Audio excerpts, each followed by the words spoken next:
Thanks for the invitation. It's nice to be back in Berkeley, where I spent some reasonable chunk of my life. Half a lifetime ago, but never mind. Good. So I'm going to talk about this question of whether we can understand something about genetic networks by starting with optimization principles. And this has been a long saga that has involved an interplay of theory and experiment. I'm going to do a little bit of reviewing and try to get to the point of sort of, I want to set the problem. I want to be sure you understand that number should move. I mean, I should only get nervous at the end when it's small, not when it starts. Okay. And a little bit about why you might take optimization principles seriously, and then tell you about our recent progress, which is very much work in progress, but hopefully you get the spirit. So the example that guides us in thinking about this comes from the very early events in fruit fly development, which some of you will be familiar with. The patterning, so what's the goal? The goal is actually not on the slide. The goal is to produce a maggot, which has a segmented body plan. And as many of you probably know, there is a stage about 3 hours after the egg has been laid where if you know which molecules to look at, you can see striped patterns of gene expression. These are the so-called pair rule genes. In this case, stained in a color which is not particularly helpful, but there's a stripe, there's a stripe, there's a stripe, there's a stripe, there's a stripe. There are 7 stripes.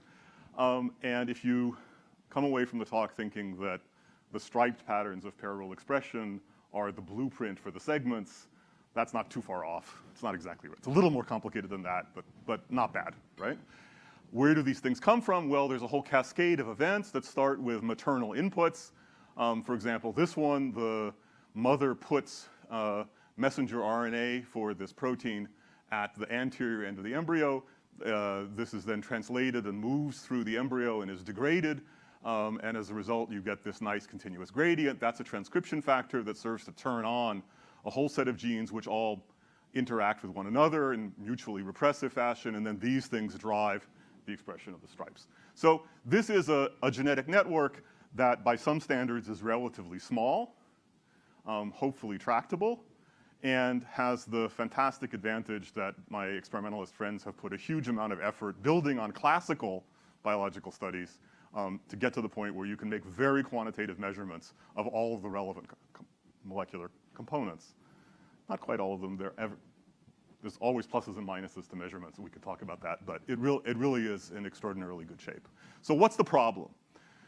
The problem is that when I tell you, I mean, one way of saying it is, why are we still studying this when this picture is in the textbooks? And the answer is, or well, one component of the answer, is that when I draw one of these genetic networks, every time I draw an arrow, I have at least 2 parameters attached to the arrow, right? What is the concentration of the input molecule at which things turn on by half or turn off by half, and how steep is the relationship? So that's at least 2 parameters per arrow. Less widely appreciated is that whenever you have 2 arrows converging on the same thing, there's something hidden in that little circle that you draw that tells you how to combine the signals from the 2 arrows, and that could be arbitrarily complicated. It's not at all obvious, actually, how that works molecularly. So if you think you have 4 genes, they could all interact with each other, although actually there are a few arrows missing from this diagram. It's not clear whether we really know that some of them are missing or not. There are 3 inputs from the maternal factors. There are 28 arrows. That means there are more than 50 parameters. And this is a very small genetic network. So what are we going to do about this? So one view is that, and I'm going to be a little bit cartoonish, hopefully the gentle tone means that nobody is offended if they happen to have chosen one of these approaches. But I think it really is interesting, right? You got to do something about this. There's all these parameters. So what's the idea? Well, one idea is that's exactly our business. Quantitative biology is about fitting multi-parameter models to data. And of course, there's a lot of interesting problems associated with how you fit highly parameterized models to data. That's an interesting enterprise in and of itself. And one view is, no, there isn't anything more than that. That's the fundamental business that we're engaged in. Another view is, why are you implying that there ought to be a theory of all this? After all, we have a theory, it's called evolution. The only thing you need to know is that this thing looks the way it does because its ancestor looked kind of like this. And the best you can do is to say that if you look at different insects, the patterns will be related to one another in a way that reproduces the evolutionary tree. There's no theory for why any network is the way it is. Another possibility is that out of these 50 parameters, we're just fooling ourselves. In fact, not all of them matter. And that's a really interesting set of issues, and it goes under different names. Okay? There's another possibility which actually isn't necessarily inconsistent with some of these, which is that the parameters have been selected by evolution to come close enough to optimizing function that thinking about optimization would be useful. So first problem is, what does function mean in this context? I did not check to see whether this movie plays. It does. Good. Just slowly. So these are 2 electron micrographs of the embryo. The embryo is 0.5 millimeter long. These are 2 electron micrographs 15 minutes apart. You'll notice that here the cells all look identical. Here something has happened. You have the beginning of gastrulation underneath, and you have the beginning of separating the head from the rest of the body, forming what's called the cephalic furrow. This is looking from the side. This is obviously a movie, and thus it must be alive. This is dead. And what's happened here is that you've taken an optical section through the middle, and what you see as the cephalic furrow here is this indentation. The advantage of this is that you can do it to 100 embryos at once. And when you do that, and I really should get my experimentalist friends to produce a better version of this figure, you can line them up and you find these are not 100 copies of the same embryo. They're actually 100 different embryos, except it turns out that the position of this cephalic furrow is reproducible from embryo to within 1% of the overall length. So there is something extraordinarily precise. Of course, the whole pattern is ultimately very complicated. If you want to make a complicated pattern, there's absolutely no difficulty. Just have everybody do something at random, and you look at it, and it'll look complicated. On the other hand, if you want to make something that's complicated but reproducible, then every cell has to know what to do. And that means it needs a lot of information. But if you ask, what is the concentration of all of these molecules, the answer is relatively low. So that suggests that there's an interesting problem of squeezing a lot of information out of a very limited number of molecules. So why should you take this seriously? Well, there's a bunch of things that we've learned over the years. For example, absolute concentrations of the proteins are reproducible from embryo to embryo with a precision of 10%, which tells you that presumably nature has made some effort to do this. That doesn't happen by accident. For example, the messenger RNA molecule that I was telling you is placed by the mother. That also is reproducible to about 10%. The responses of these gap genes to their maternal inputs, you can analyze their noise level, and it's close to the limit that's set by the random arrival of the transcription factor molecules at their targets. That's a complicated argument that I don't want to go into here. There's a notion that if you want to push as much information as you can through a system, you should be sure that the distribution of input signals that you give is matched to the signal and noise characteristics of the network itself. Actually, the famous evolutionary example of this is the coevolution of hearing and calling in frogs, right? So it doesn't work. You can have a perfectly good auditory system that's sensitive to a certain range of frequencies, but if that's not the range of frequencies in which your conspecifics are calling, then you don't actually communicate, right? And so if you look across different species of frogs, these things evolve with each other, right? That's a very crude example, but very important to the frogs. There's also the thing that we're particularly excited about, because we just finally managed to finish it, is that there's a notion of optimization in reading out the information that's encoded in the gap genes. So let me take you, this came out earlier this year. Let me take you through the basics of the idea. This is compressing a lot into a small space. If you're a cell and you have access to the expression levels of some set of genes, you could ask, what do you know about your position in the embryo? And the answer, of course, is you don't know exactly where you are. You just have some probabilistic knowledge. And so can I construct this probability distribution? And the answer is, of course, yes, you can. You just use Bayes' rule. And the quantity that you need is the distribution of expression levels that occur at a particular position. So in particular, Mariela Petkova, the originally undergraduate who did the experimental work, was particularly good about lining up very large numbers of embryos in the right time window. There's a whole bunch of technical issues I'm glossing over, so that you could characterize this distribution rather thoroughly. If you can characterize this distribution rather thoroughly, that means that you know how to look at a cell and say, what does this cell know about where it is along the anterior-posterior axis from these gene expression levels? And that's everything that it can know from those expression levels, right? So in that sense, you're making use of all the available information. There's a notion of optimization. So you say to yourself, well, does it do it that way? And that's pretty hard to figure out, except that you can go to mutants. So you can knock out the maternal inputs. When you knock out the maternal inputs, you change the expression levels of all the gap genes. But we know how to interpret the expression levels of the gap genes, and thus figure out if I have a cell which is sitting at some particular position, it produces some weird combination of expression levels. I plug it into this distribution, and I get estimates of where that cell would think it is if it made use of all of the information using the algorithm that would extract the maximum information under the normal wild-type conditions. And so an example of one of those mutants is shown here. Here you've knocked out the signal that comes at the anterior end. And what's plotted is if you're a cell sitting here, and I look up what your gene expression levels are for the gap genes, and I plug it into this probability distribution, I get a little density sitting here. So you would think that you were in a place which is, of course, not quite where you are. So now you say, well, how do I know whether that's what the cell thinks? And the answer is that there is some machinery which presumably embodies all this computation, which makes the stripes of the pair-rule genes. And so if you think you're here, you should make a stripe. And if you think you're here, you should make a stripe. And you do, and you do, and you do, and you do. And actually in here, it turns out that if you decode in this way the signals from individual embryos, sometimes the density crosses one of the lines corresponding to a stripe, and sometimes it doesn't.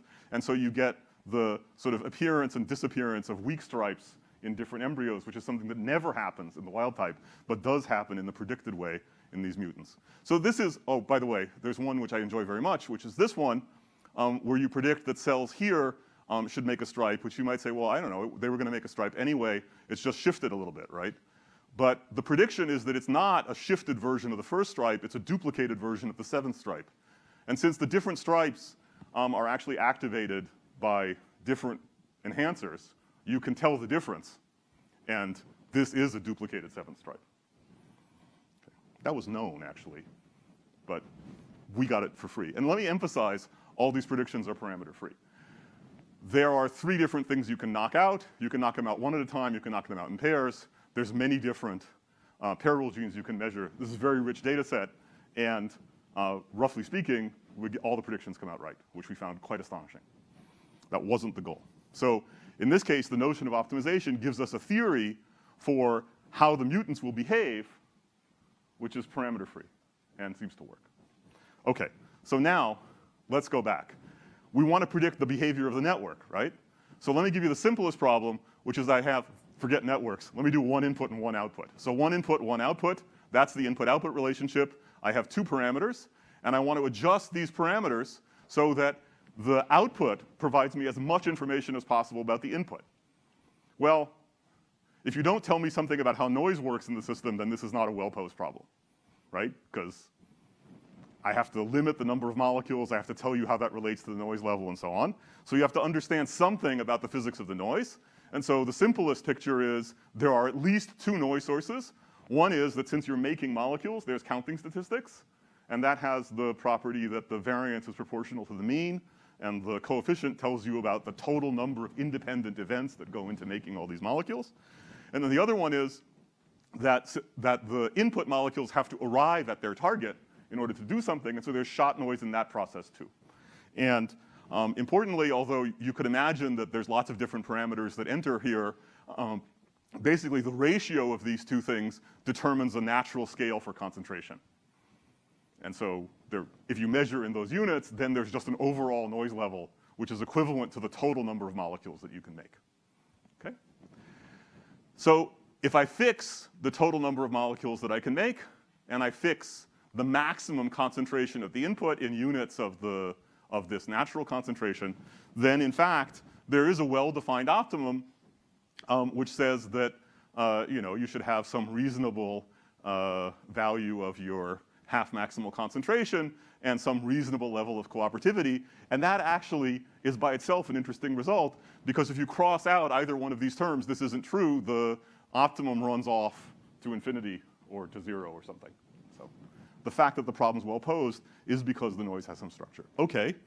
And actually, there are more interesting things. If you have one input and multiple outputs, so that you're sort of broadcasting and turning on many genes, then you can either have a solution in which the different genes are turned on at different thresholds, which is kind of tiling of the dynamic range, or you can actually have a solution in which they're all redundant with each other, which I've always liked, because I think that if you saw perfect redundancy, you would take that as prima facie evidence that information transmission is not being optimized because you have redundant outputs.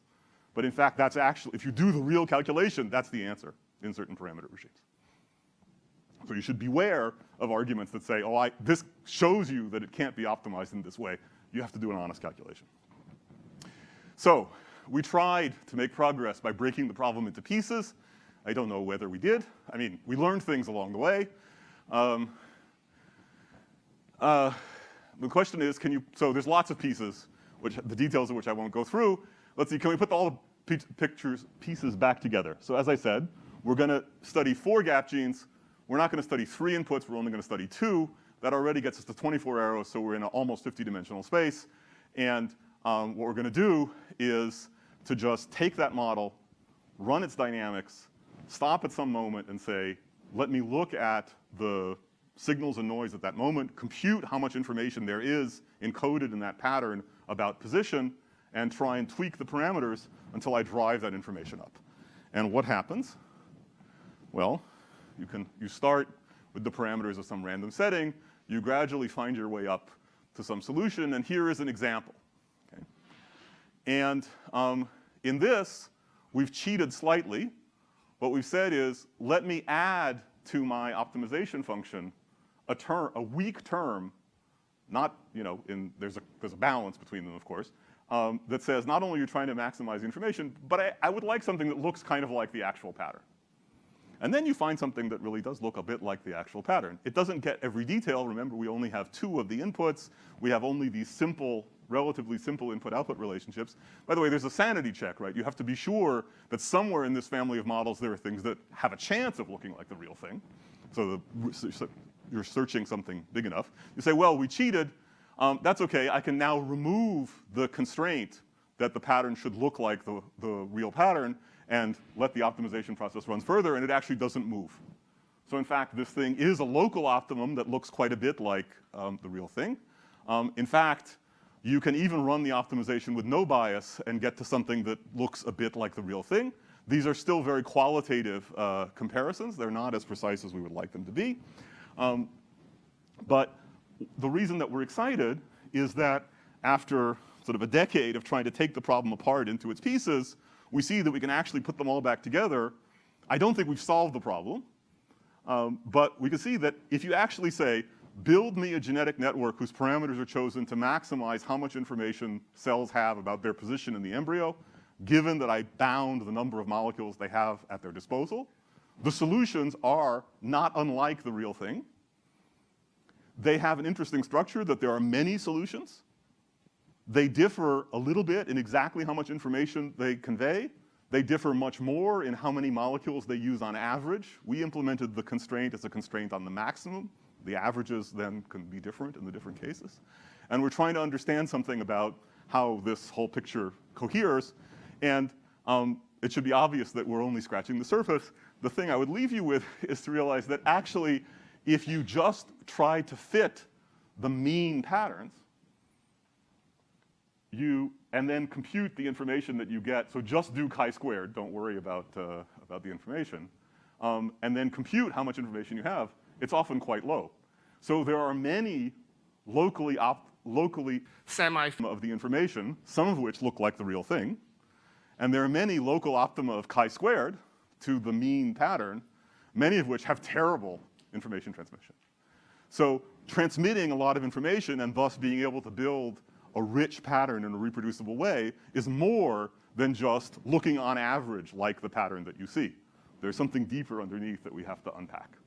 So let me leave you with that, and thank you very much.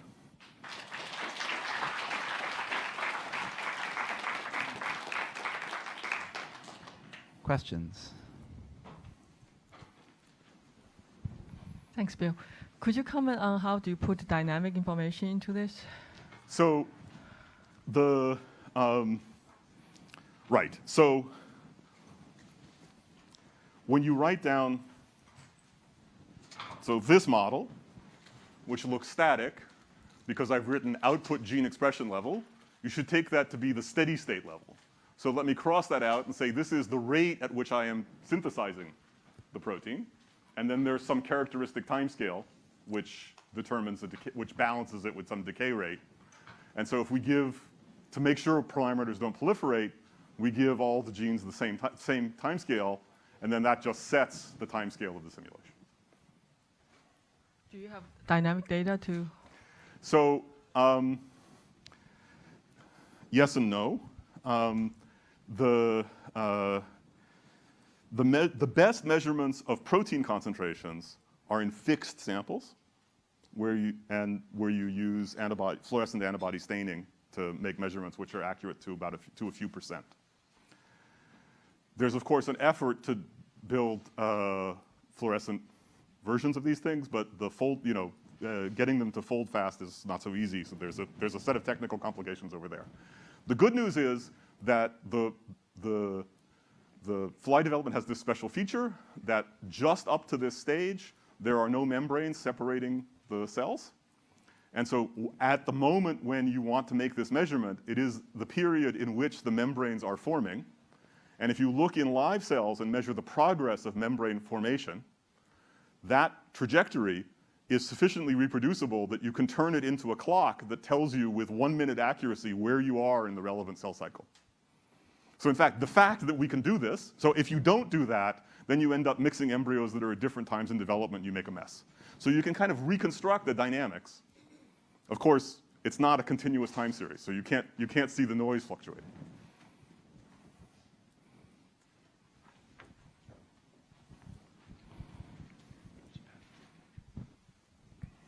Hi. So on the last slide, you show the patterning that you get from the gap genes. Mm-hmm. I was wondering whether it always settles into that pattern or whether you have many choices. You said it's a local minimum. So, so this is a local optimum, and there are various ways of trying to explore. I mean, we're in a 50-dimensional space, so we have not yet been as thorough as we need to be. If you bias the system toward making something that looks like the real thing, then you keep coming back here. But that seems unfair. So if you start with no biases, then you can arrive at things which are pretty close, but you also arrive at other things. And so what we've been doing is sort of combinations of start from the beginning and just do it many times, but also sit at one place and start perturbing and see where you find yourself. And there's a rich structure. So we don't understand yet how this all works. But how does that square with initially when you lined up all the embryos and they all look exactly the same? Remember that what we're doing here is searching through the parameter space. So that says that if we're playing the role of evolution, and I mean, there's a school of thought that says you should think about this as a kind of in silico evolution.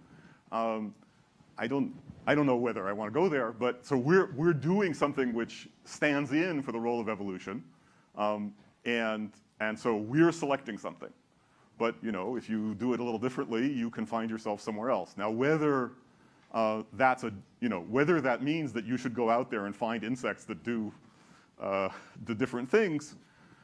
I mean, if we succeeded in doing that, then I change fields, right? I mean, if it turns out, I mean, if you could actually do this, you not only get one that looks like fruit flies, but one that looks like simulons, and one that looks like right all through the Drosophilid flies, that would be fantastic. The problem is that this is very well conserved, and so it's not clear you're going to get that. But so we don't quite know how to think about this. It is not. We're not reproducing the dynamics of one one embryo developing. If you do that, then you reproduce the same thing over and over again. Good. Time for one quick question while Dan sets up. Sure. My quick question. One beautiful talk, too. I'm curious if your high information fits that you get are in some ways more robust than the maybe good fits but low information patterns that you're able to get when you optimize without bias. What does robust mean? If you change the evolution to include more noise, for instance. What does that mean? Sorry, perhaps I misunderstood. I thought you were evolving your pattern based on a set of rules you'd established, and you had some amount of shot noise that We're you evolving included. the pattern to optimize the information transmission. And the information transmission is a well-defined function of all of the parameters because the total number of molecules is set. Now, you could say that in trying to do the optimization itself, I could use a different algorithm. I could do simulated annealing. I could, instead of doing right? There's different ways of optimizing the function.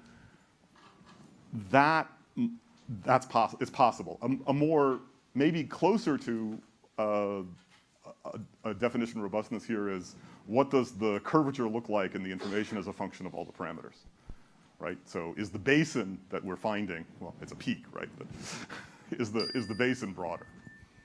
Okay. Let- Before you start my talk, can I ask a question? Yeah. Yeah, it's not that important. Yeah. So, is it fair to say that the reason why it's a parameter-free model is because even though there were 50 parameters or so, the parameters were fit by the optimization principle, and by the time you brought it to the data, there were no parameters left. So Is that the correct? thing that I referred to as being parameter-free was the predictions of the effects of the mutants, and there is a principle. It tells you that you should compute these things, but you compute them from data. And so I'd say in that case, what the optimization principle is doing is telling you that two very different experiments should be related to each other in this very intricate way. Got it. And that relationship is parameter-free. Understood. I think I understand.